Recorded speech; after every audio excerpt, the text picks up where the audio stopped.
दर्शकों, स्वागत है आपका विदिशा हलचल न्यूज में। मैं हूं कृष्णकांत सिंघारी। अब देखते हैं दिन भर की खास खबरें। सिंधी समाज द्वारा नगर के मुख्य मार्ग से निकाली गई 2 पहिया वाहन रैली। सिंधी समाज के लोग हुए शामिल।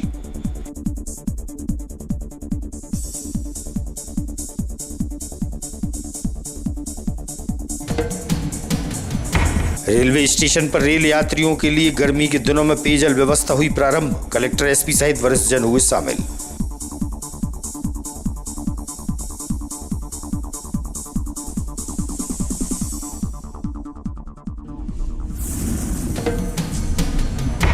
और राष्ट्रीय सौर ऊर्जा मिशन के अंतर्गत भारतीय स्टेट बैंक द्वारा हुआ सेमिनार का आयोजन। भारतीय स्टेट बैंक अधिकारी ने दी जानकारी।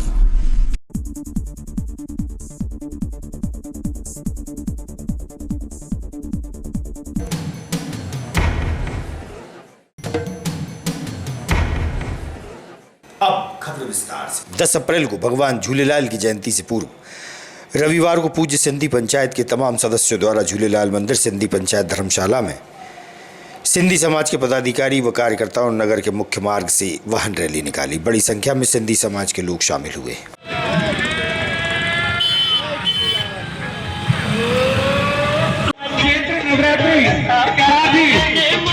भगवान श्री झूलेलाल जी के जन्मोत्सव की हार्दिक हार्दिक बधाई एवं शुभकामनाएं। भगवान श्री झूलेलाल जी के जन्मोत्सव के उपलक्ष्य में आज विशाल वाहन रैली का आयोजन पूज्य सिंधी पंचायत विदिशा। मैं पूज्य सिंधी पंचायत विदिशा अध्यक्ष दीवान मंगताने आप सभी को चैत्र नवरात्र, नए साल की, नए संवत की, गुड़ी परमा की आप सभी नगर वासियों को ढेर सारी शुभकामनाएं। आपका स्वागत, अभिनंदन। जय झूलेलाल। सार्वजनिक भोजनालय सेवा समिति द्वारा प्रतिवर्षानुसार इस वर्ष भी विदिशा रेलवे स्टेशन पर रेलवे यात्रियों के लिए पेयजल व्यवस्था सुविधा प्रारंभ की गई। इस शुभारंभ अवसर पर कलेक्टर बुद्धेश कुमार वैद्य, एसपी दीपक कुमार शुक्ला सहित वरिष्ठ अधिकारी व शहर के गणमान्य लोग शामिल हुए। गर्मी के दिनों में सार्वजनिक भोजनालय सेवा समिति द्वारा पेयजल व्यवस्था रेल यात्रियों के लिए की जाती है। माननीय SP Shri Deepak Shukla ji, station superintendent Shri Dixit साहब, संस्था के अध्यक्ष श्री अशोक कोठारी जी, संस्था 2 दिन की भी दूरी तय करती हैं और 1 बोतल पानी में आपका कहीं से गुजारा नहीं हो सकता। क्योंकि आपकी सेवा 40 साल से चल रही है, मुझे ऐसा लगता है जो नियमित तौर पे ट्रेन में सफर करते होंगे।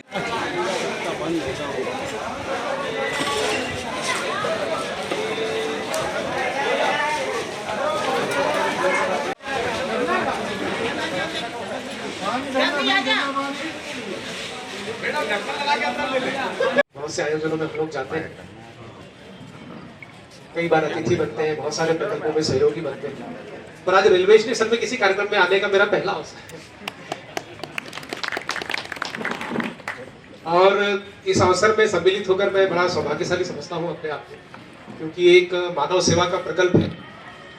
और सबसे बड़ी बात यह है कि आप लोग पिछले 40 सालों से भोजन और पानी देने का काम कर रहे हैं।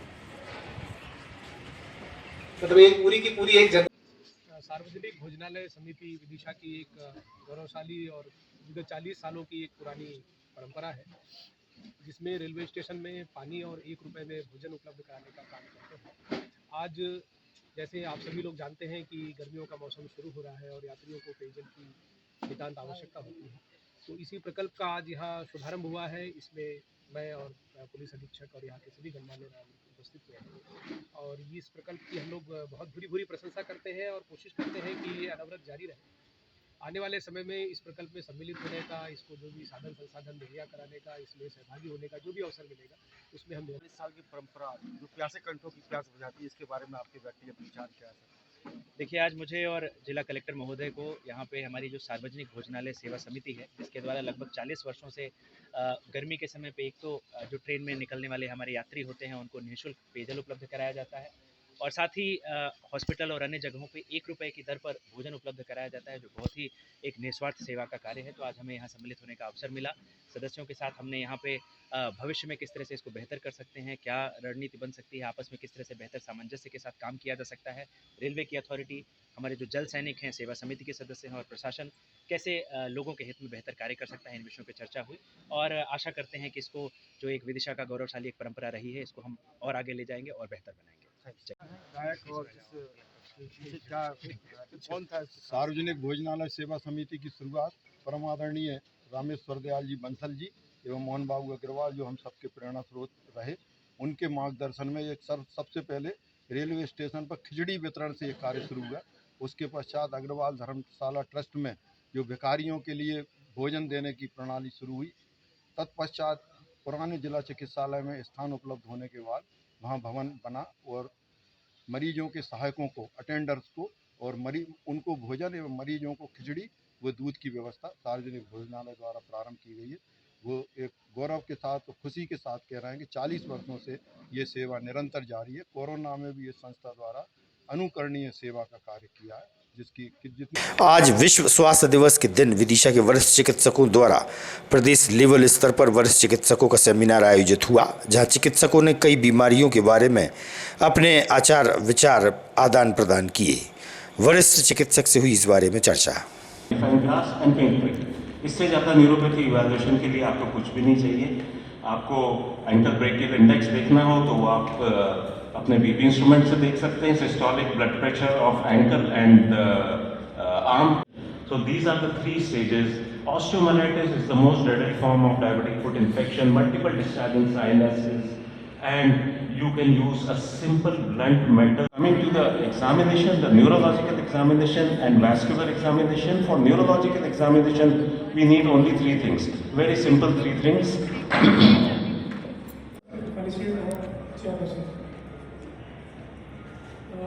आगे बढ़ते हुए जैसे हमारे बुजुर्ग कह रहे हैं, किसी भी चीज़ को उपयोग करना हो तो उसको अच्छे से पड़ताल करें। Sir doctor Pramesh Jain sir session moderate करेंगे, doctor Sandeep Kumar sir, doctor Aishwarya Modi sir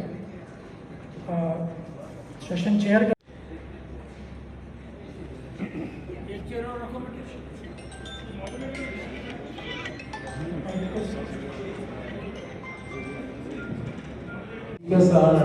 Dr. Promise Chen. He has done DMP medicine at Batra Hospital and he had a senior consultant medicine intensivist. He is in charge of ICU COVID-19 center in Sagar Street Hospital. He is life member of IMA, EPI, ISCCM. Diabetes is controlled sometimes when he will be off like this with patients. So who clarifies the role? Thank you, sir. We conclude the session. I request the chairperson to felicitate our speaker. Effect आए नहीं ना भैया। एक study आई थी, that was हमारी Indian study थी, जिसने 2004 में स्टडी किया था कि पायरोलेंडोजोल को अगर हम जल्दी स्टार्ट करते हैं तो बीटा सेल प्रिजर्वेशन होता है। तो अब कहाँ से आ जाते हैं? मैं doctor Prashant Shrivastava, professor and head medicine, medical college Vidisha. आज हमारे यहाँ पे 7 अप्रैल को वर्ल्ड हेल्थ डे के दिन एक संगोष्ठी का आयोजन किया गया है, विदिशा मेडिकॉम 2.0। इसमें अनेक विशेषज्ञ आए हुए हैं जिन्होंने अपने अपने व्याख्यान दिए हैं और बड़े ही महत्वपूर्ण विषयों पर चर्चा हुई है। डॉक्टर नीरेंद्र राय एम्स से आए हैं, जो कि न्यूरोलॉजिस्ट हैं, उन्होंने स्ट्रोक के बारे में बड़ी अच्छी जानकारी दी। डॉक्टर सुमित भटनागर, जो कि कार्डियोलॉजिस्ट हैं, उन्होंने हार्ट के बारे में जानकारी दी। डॉक्टर नर्मदा पटेल और एवं अन्य विशेषज्ञ आए हुए हैं जिन्होंने डायबिटीज़, थायराइड और अन्य विषयों पर बड़ी अच्छी चर्चा हुई है। लगभग 150 के करीब डेलीगेट्स आए हैं और ज्ञान का काफ़ी अच्छा आदान प्रदान हुआ है। सभी लोगों के बीच में चर्चा हुई है और जो अपने अनुभवों को साझा किया गया है।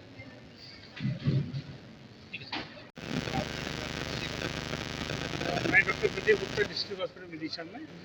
आज जो संगोष्ठी है विदिशा मेडिकॉन 2.0, इसमें भोपाल के आसपास के डॉक्टर्स, इंदौर से डॉक्टर साहब हैं, उन्होंने अपना एक्सपीरियंस दिया है हमारे यहाँ पर डॉक्टर्स को, और जिससे इस सेमिनार से ये रहेगा कि हम सबों को एक नई चीज़, नई खोज के बारे में पता चलेगा, नई नई दवाइयों के बारे में पता चलेगा, नए एक्सपेरिमेंट के बारे में पता चलेगा।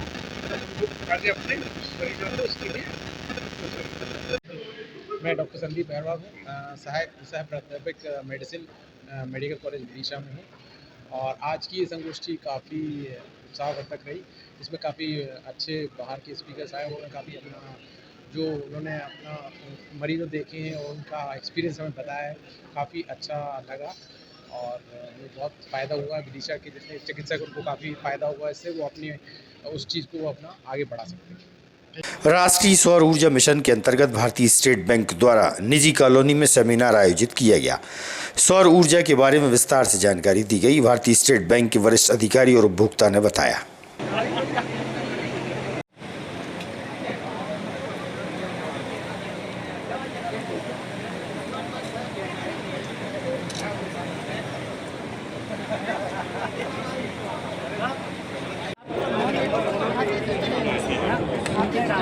बाबा इसमें बैठो।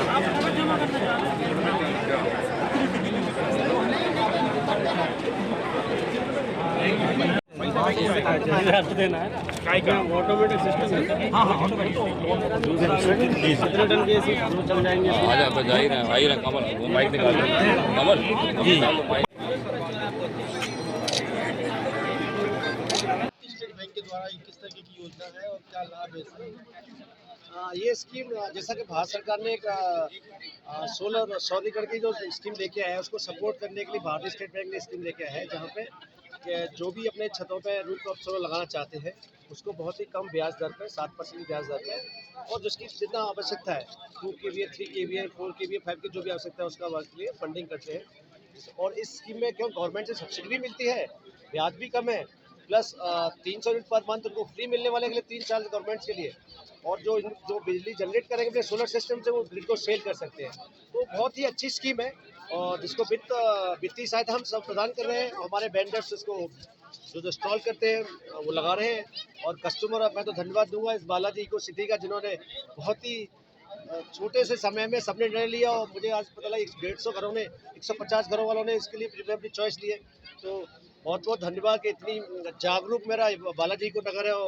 और जैसा पता है कि आपको सांची पहला जो हमारा शहर था जो पे सौरीकरण का पूरा हुआ है और बगल में हमारा नियर बाई विदिशा है, तो विदिशा में अच्छी शुरुआत है। Thank you very much Vidisha वालों को और बालाजी इको सिटी वालों को। तिवारी जी कहाँ रहते हैं? यही बालाजी इको सिटी। ये आपने किस योजना के अंदर क्या लाभ लिया? जो सोलर पैनल योजना चल रही है उसको हमारे घर पे लगवाना है। कितना इन्वेस्टमेंट करना पड़ेगा? 1,80,000 रुपये का है। इसमें सब्सिडी आएगी 80,000 रुपये। 1,20,000 इन्वेस्ट करना फायदा होगा इससे? इससे हमारा बिजली का बिल बचेगा और जो भी बिजली एक्स्ट्रा होगी वो भारत सरकार खरीदेगी। भारतीय स्टेट बैंक के बारे में क्या कहेंगे? अच्छी योजना है कि नहीं है? अच्छी योजना है, पहले भी होम लोन दिया है, वो भी अच्छा है और ये भी अच्छा रहेगा। आज के नियुक्ति पत्र मिला आपको? जी सर। रेलवे स्टेशन पर रेल यात्रियों के सामान को ट्रेन में चढ़ाने और उतारने का कार्य कुली द्वारा किया जाता है। देखने में आता है कि विदिशा रेलवे स्टेशन पर कुलियों की संख्या एक आध ही रह गई है। इस बारे में कुली से चर्चा हुई तो बताया कि यह आखिरी पीढ़ी है जो इस कार्य को कर रहे हैं। हमारे साथ 6 कुली थे जो धीरे धीरे ख़त्म हो गए और ना ही रेल विभाग द्वारा उन्हें कोई मदद मिलती है और ना ही काम दिन भर में 150 की जुगाड़ होती है। अपना दर्द उन्होंने मीडिया से साझा किया। दादा कितने साल की हो गए आप? उम्र बताऊं? उम्र कितनी हो गई? उम्र हो गई मेरी 80 से ऊपर हो गई। कुली का काम कितने वर्ष से कर रहे हो? 40 साल से ऊपर हो गई। अभी काम मिलता है नहीं मिलता? अब कम मिलता है साहब। अब कम मिलता है साहब। कम मिलता है? हाँ। कितने पैसे कमा लेते हो पर डे? अब 100 कम 150 कम कागज कछु नहीं। और ऐसा ही है। ओम प्रकाश जी क्या काम करते हैं? कुलीगिरी। कितने वर्षों से करते हैं? बहुत साल हो गई साहब, बहुत साल हो गई। कितने पैसे कमा लेते हैं आप? हो जाता 200-300 रुपये। अच्छा। सरकार रेल विभाग नहीं कुछ नहीं मिलता। काम मिल जाता है? नहीं मिलता? कम मिलता है साहब। कम मिलता है? हाँ। पर डे कितने कमा लेते होंगे आप? रोज का मिल जाता है साहब, बस कोई पता नहीं है। कोई पता नहीं। परिवार का कैसे लालन पालन करते हैं? कर लेते हैं साहब, और क्या, घर द्वार जाइए और क्या। शहर के मुख्य बाजार में काफ़ी भीड़ देखी जा रही है। शादी विवाह के चलते लोग जमकर खरीदारी के लिए मुख्य बाजार में निकल रहे हैं। खरीदारी के चलते शहर के कपड़ा व्यवसायी से हुई चर्चा, सुनिए आप उनका क्या कहना है। एक लंबे अंतराल के बाद वैवाहिक शादियों की खरीदी शुरू हुई है और इस साल बहुत अल्प समय के लिए केवल 10 दिन की लगन है। बहुत ज़्यादा शादियां हैं, इसलिए सभी ग्राहक चाहते हैं कि सुविधानुसार अपनी पसंद का सामान खरीद सके और उसलिए पूरे बाज़ार में आज भीड़ है और बहुत अच्छी ग्राहकी चल रही है। हर सेक्टर में कपड़ा, सराफा, रेडीमेड, बर्तन, इलेक्ट्रॉनिक, ठंडा गरम सब में बहुत अच्छी ग्राहकी है। तो ये सभी तरह की चीज़ें उपलब्ध है, सभी दामों की चीज़ें उपलब्ध है। तो ग्राहकों का बहुत तेज़ी से रुझान बाजार की तरफ बढ़ा है और ग्राहकी बहुत अच्छी चल रही है। आज की खबरों को देते हैं पर विराम। आगामी खबरों के लिए आप देखते रहिएगा विदिशा न्यूज़। रहिए अपडेट। नमस्कार।